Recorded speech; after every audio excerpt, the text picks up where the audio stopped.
इस तिल के फूलों को यदि आप प्रातः, जैसे शीत ऋतु में, ये दीपावली के आसपास काफी सर्दी में तिल ज्यादा होता है, वर्षा में भी ये तिल होता है।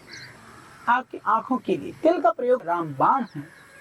तिल का प्रयोग करने से भी आंख की रोशनी बढ़ती है, सत्य है। उसके लिए आप तिल के जो फूल हैं, उन फूलों में जो ओस की बूंदें पड़ती हैं, उन बूंदों को एक शीशे में भर करके रखें।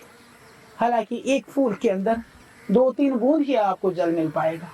उस पानी को यदि आप शीशे में भर करके रखते हैं और आंख में डालते हैं, आंखों के लिए इस तिल के फूलों की जो ओस की जो बूंदें हैं, वह रामबाण है, उसमें आप इसका प्रयोग कर सकते हैं। बहुत ही अच्छा प्रयोग है ये आपके रोगों के लिए।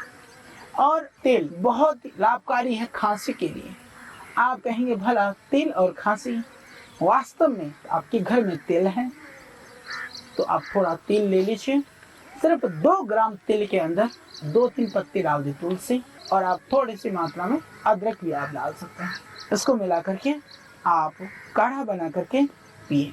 यह काढ़ा आपके सब तरह की खांसी के लिए, चाहे वो बलगम वाली है, चाहे वह सूखी खांसी है, उसके लिए यह बहुत ही कारगर है।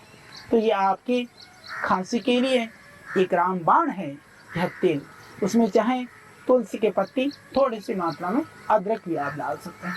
अदरक, तुलसी और तेल।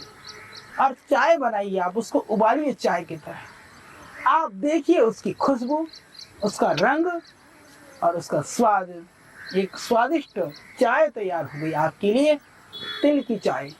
वो चाय नहीं है, वो खांसी के लिए एक बहुत ही दिव्य, बहुत गुणकारी औषधि भी है।